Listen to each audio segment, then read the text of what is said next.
ಇವತ್ತು ಈ ವಿಷಯದಲ್ಲಿಯೂ ಕೂಡ ಅನಗತ್ಯ ಅಪಪ್ರಚಾರಗಳು, ಕ್ಷೇತ್ರದ ಮೇಲೆ, ದೇವರ ಮೇಲೆ, ಅವನ ಮೇಲೆ ಬರುವಂತಹ ಸುಳ್ಳು ಆರೋಪಗಳು ಅಥವಾ ಬಹಳ ತುಚ್ಛ ಮಟ್ಟದ ಏನು ಸಾಮಾಜಿಕ ಜಾಲತಾಣಗಳಲ್ಲಿ ಮಾಡ್ತಾರೆ, ಇದಕ್ಕೆ ಮನುಷ್ಯ ಮಾತ್ರ ಅಲ್ಲದ ನಾವು ಉತ್ತರ ಅಲ್ಲ, ದೇವರೇ ಉತ್ತರ ಕೊಡಬೇಕು ಅಂತ ಹೇಳುವಂತ ಭಕ್ತಿಯ ಪ್ರಾರ್ಥನೆಯನ್ನು ಇವತ್ತು ನಾವು ಮಾಡ್ತಾ ಇದ್ದೇವೆ.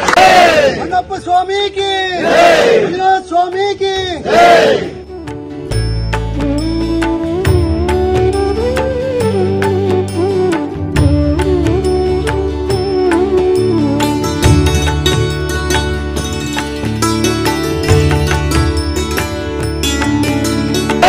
ಅಣ್ಣಪ್ಪ ಸ್ವಾಮಿಗೆ, ಮಂಜುನಾಥ ಸ್ವಾಮಿಗೆ.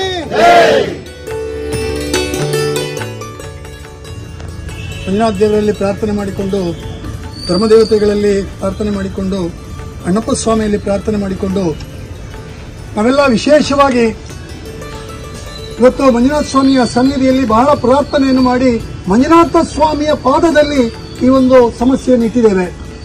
ಮಂಜುನಾಥ ದೇವರೇ ಇದಕ್ಕೆ ಉತ್ತರ ಕೊಡಬೇಕು ಅಂತ ಹೇಳುವಂತ ಭಕ್ತಿಯ ಶ್ರದ್ಧೆಯ ಪ್ರಾರ್ಥನೆಯನ್ನು ಮಾಡಿ ಅಣ್ಣಪ್ಪ ದೇವರು ಇಡೀ ಲೋಕಕ್ಕೆ ಶಾಂತಿ ನೆಮ್ಮದಿಯನ್ನು ಕೊಟ್ಟು ನ್ಯಾಯವನ್ನು ಕೊಟ್ಟಂತಹ ದೇವರು ಇವತ್ತು ಈ ವಿಷಯದಲ್ಲಿಯೂ ಕೂಡ ಅನಗತ್ಯ ಅಪಪ್ರಚಾರಗಳು, ಕ್ಷೇತ್ರದ ಮೇಲೆ, ದೇವರ ಮೇಲೆ, ಅವನ ಮೇಲೆ ಬರುವಂತಹ ಸುಳ್ಳು ಆರೋಪಗಳು ಅಥವಾ ಬಹಳ ತುಚ್ಛ ಮಟ್ಟದ ಏನು ಸಾಮಾಜಿಕ ಜಾಲತಾಣಗಳಲ್ಲಿ ಮಾಡ್ತಾರೆ, ಇದಕ್ಕೆ ಮನುಷ್ಯ ಮಾತ್ರ ಅಲ್ಲದ ನಾವು ಉತ್ತರ ಅಲ್ಲ, ದೇವರೇ ಉತ್ತರ ಕೊಡಬೇಕು ಅಂತ ಹೇಳುವಂತ ಭಕ್ತಿಯ ಪ್ರಾರ್ಥನೆಯನ್ನು ಇವತ್ತು ನಾವು ಮಾಡ್ತಾ ಇದ್ದೇವೆ.